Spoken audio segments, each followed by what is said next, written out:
Pangulong Marcos. Noong panahon po na yun, may dictatorial government tayo na si Pangulong Marcos lang ang hinawak ng executive and legislative power.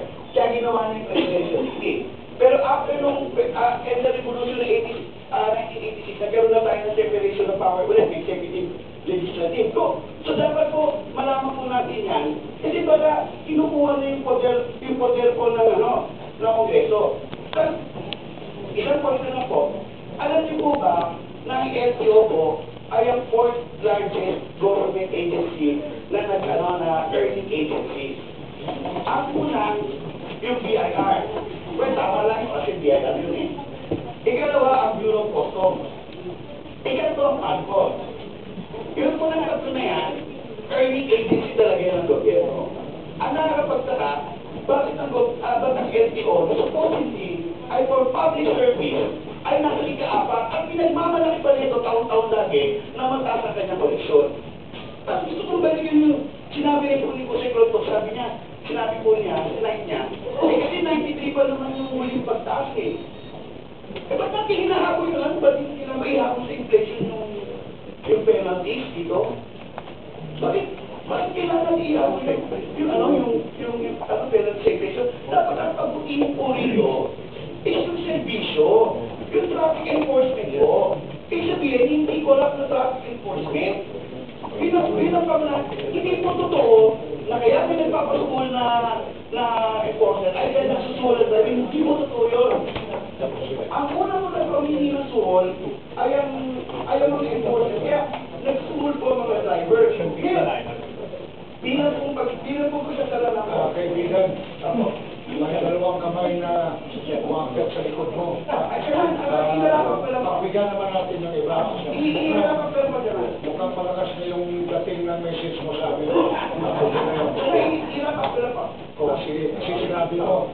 Therefore po, Mr. Chairman, may problema po sa proseso, may problema po sa merito, kaya nananawagan po kami ang pistol doon sa goodness ng inyong committee na ito po ay i-recommenda ng inyong committee or sa tunay ng committee na i-cancel itong order na ito sa lalo madaling panahon or at least habang for further study ay ito ay isuspende nang sa gayon. Sinabi naman kanina na nilireview ni Secretary Mendoza 2008-39 o may 38 pa ay talagang naaayon at may mga umiiral na batas na kung saan pinagkakaulooban sila ng pagmulang ng pamilya. Thank you, Mr. Chairman. Sandali mayroon pang isang congresswoman sasalita.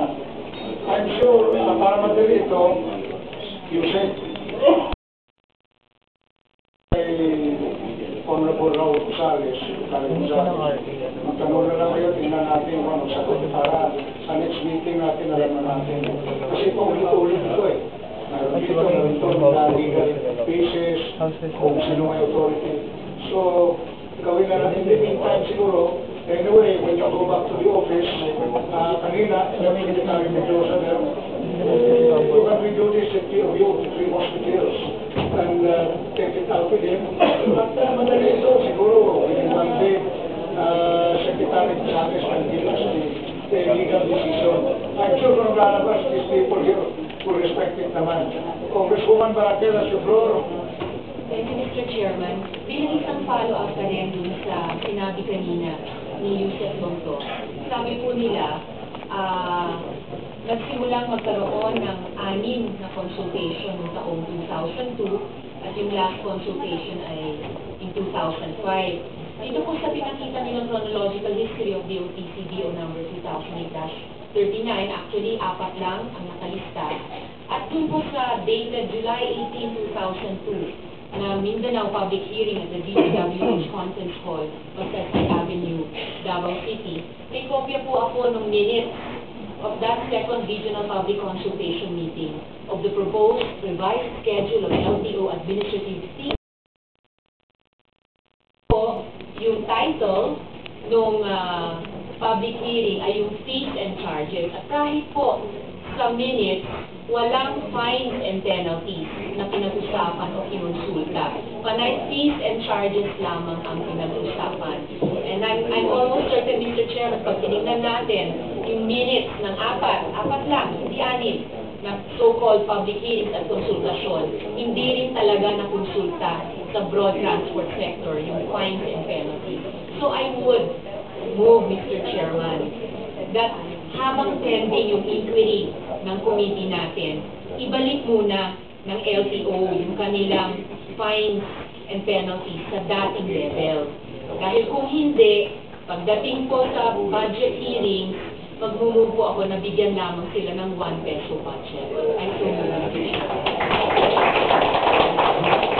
so move. May kasabi na rin si Congressman Mariano, ang sator, nagsabi rin mas maaga ng Congressman Mariano.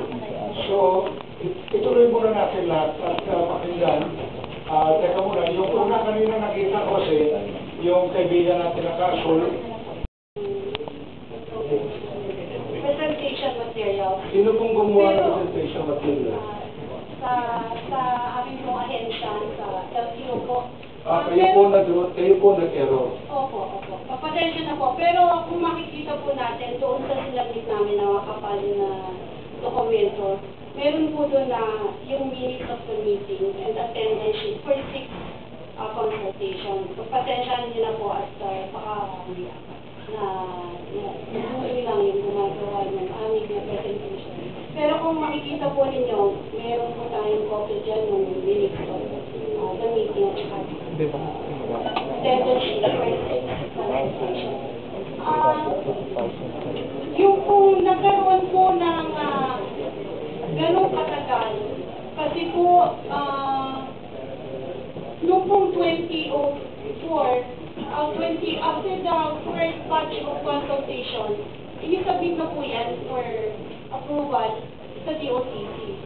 Subalit, bakit po siguro noon sa pag-aaral ng legal ng DOTC ay kulang pa sa konsultasyon, kaya po ibinalik ulit for further consultation. Kaya po nagkaroon ulit kami, kasi medyo matagal na nga yung panahon na yun, no? So, nagkaroon ulit ng isa pang consultation, kaya po nagkaroon ng parang isang matagal na. Tapos, simula po na nakasabit na po yan for resolution.